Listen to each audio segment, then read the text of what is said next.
Ну, особливі деталі поки що я не можу говорити. Давайте дочекаємось вже офіційної заяви Генерального штабу. Але можу сказати, що дивіться, я неодноразово казав, що навіть якщо 100 квадратних метрів Луганської області буде під контролем Збройних сил України, то можна казати, що Луганщина тримає оборону.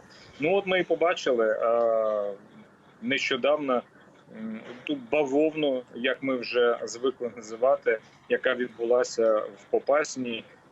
Поки що деталі не будемо озвучувати, але якщо врешті-решт виявиться, що більше 100 вагнерівців з керівного складу загинуло, ну це для нас вже не буде новиною.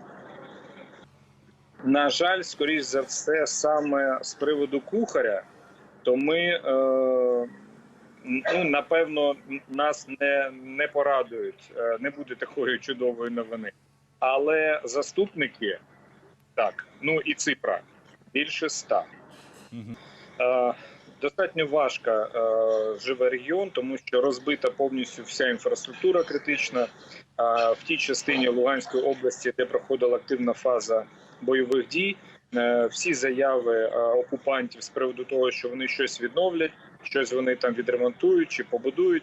Ну, виявилось, ми вже знаємо, що виявилось виключно пропагандистськими заявами, тому що вже зараз вони говорять про те, що треба, напевно, зносити сотні будинків, і немає сенсу відновлювати деякі міста.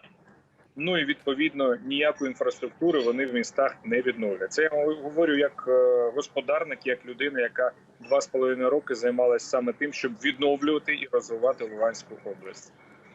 Це дуже важко. Це мільярди гривень однозначно, але ми зможемо дати оцінку чітку тільки після першого кроку розмінування.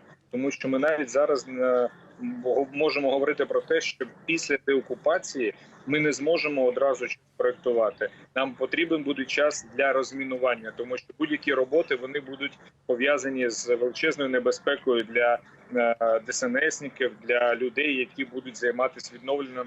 Ну, а тут по великому рахунку не відновлювати, тут просто з нуля будувати повністю всю інфраструктуру: водопостачання, каналізацію, газопідведення і електрику.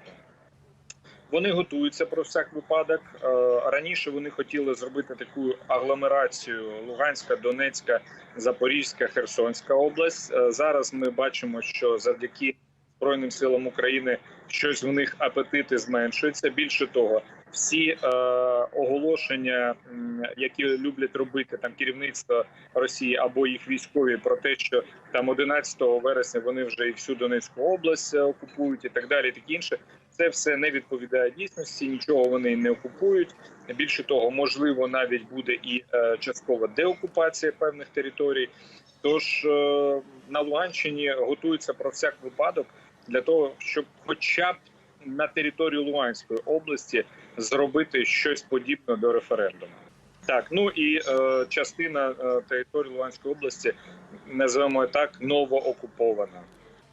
Це взагалі жахлива історія, іноді навіть кумедна для нас, тому що навіть російських майстрів, яких привезли відновлювати там певні мережі інфраструктурні в деяких населених пунктах, навіть їх іноді забирали військкомати. Ну, тобто росіян, які приїхали щось там робити.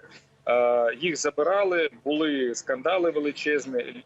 Після з'ясування, хто є хто, відпускали цих робочих, але половина на наступний день вже на роботи не виходила. Тобто зараз почалася така остання хвиля. Чому кажу остання? Тому що більше нікого буде вже забирати. Ніяк зараз не готуються, тому що це просто неможливо. Все, що пов'язано з теплозабезпеченням, з опаленням, це все розбито повністю. Вся територія Луганської області, де проходили бойові дії, вона буде вся розморожена. Там неможливо буде зимувати. Подпишись. Очень сильно подпишись. Subscribe. Don't crowd, the subscriptions are enough for everyone.